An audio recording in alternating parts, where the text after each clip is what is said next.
Welcome to tonight's video, and sadly, the last video of the year.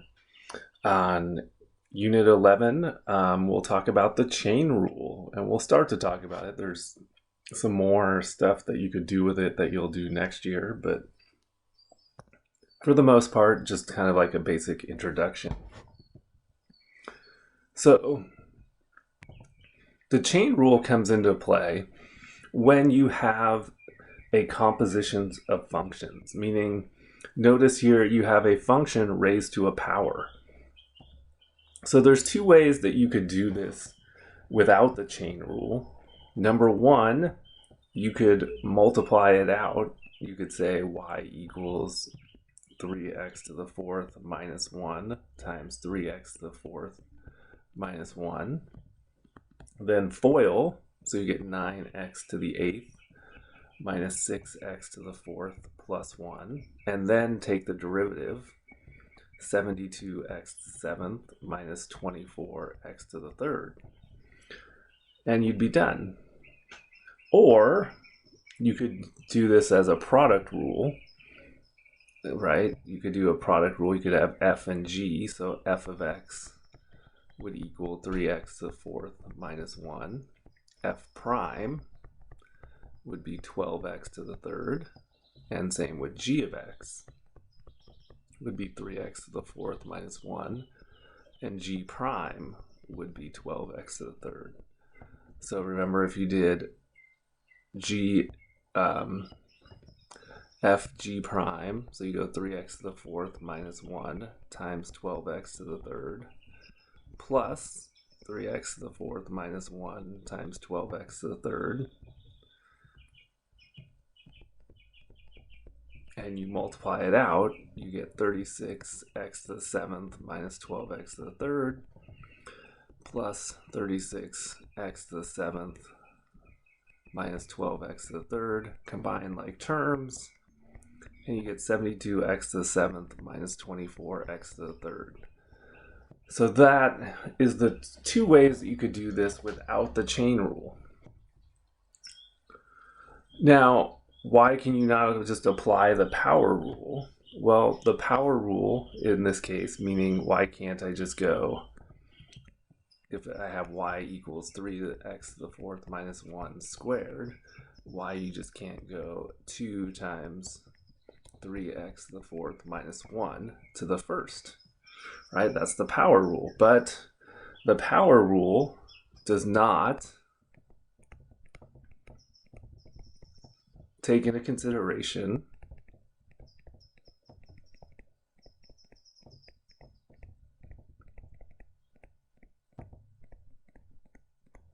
the derivative of 3x to the fourth minus 1, or the inner function, right?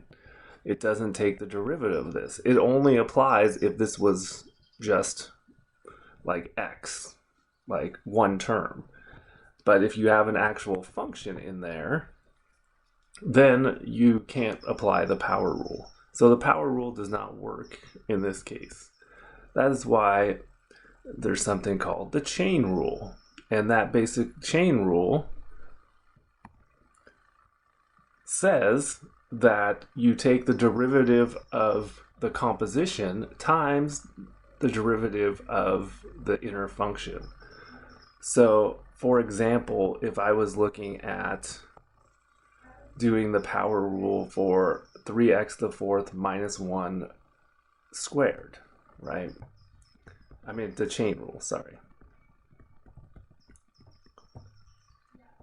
I would say, okay, this is the same as saying u squared, right? And u is equal to 3x to the fourth minus 1. So the derivative is 12x to the third. And so if I now apply the chain rule, you take the derivative of this, so 2u times u prime. So you're taking 2 times 3x to the fourth minus 1 times 12x to the third. And then that's where you get 6x to the fourth minus 2 times 12x to the third, and that's where you get, sorry, the derivative, you get 72x to the seventh minus 24x to the third. So basically, yeah. So basically, when it says this, another way to look at it is if you have the derivative of a function, like it says here, f of u, it equals f prime of u times u prime. So do a couple examples here. So here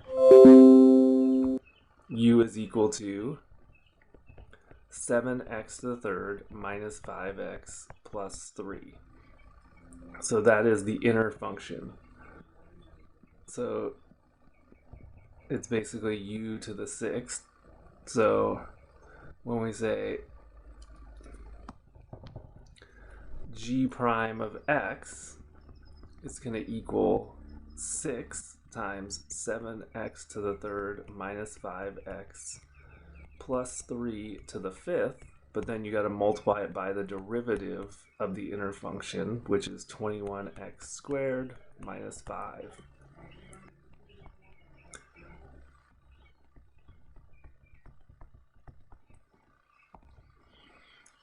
And that is your derivative. I'm not going to ask you to multiply something out to the fifth power, something like that. So you can leave it like that. So for example, here, we'll do this one, then I'll go up to b. So here, u is equal to 3 pi theta minus 4. So u prime is 3 pi. So if you're taking the derivative here of this function, well, the derivative of the cosine is the sine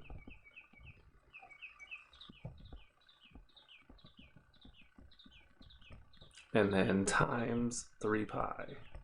So basically it would equal 3 pi sine 3 pi theta minus 4. That is the derivative of that. And for part B, here I would change this to x squared minus 4x plus 1 to the 1/2 power. So u is equal to x squared minus 4x plus 1. U prime is 2x minus 4. So that means if you take the derivative of this, you're taking its 1/2 u to the negative 1/2 times u prime. Well, that means it's 1/2 times x squared minus 4x plus 1 to the negative 1/2 times 2x minus 4. So the negative 1/2 means it's going to go to the bottom of the fraction, so it's 1 over 2 times x squared minus 4x plus 1 to the 1/2 power times 2x minus 4. And yes, here you could simplify this without too much trouble. You could take 2x minus 4 over 2 times x squared minus 4x plus 1 to the 1/2. And yes, you could factor out the 2.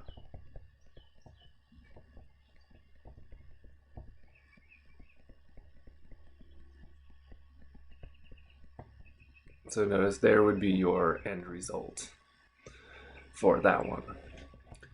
All right, for part D, we're not going to do it, but this would be an example where you would have to do a product rule and a chain rule, or a power rule and a chain rule. But that's just to show you what's coming next year, where you would have to do multiple rules within one problem.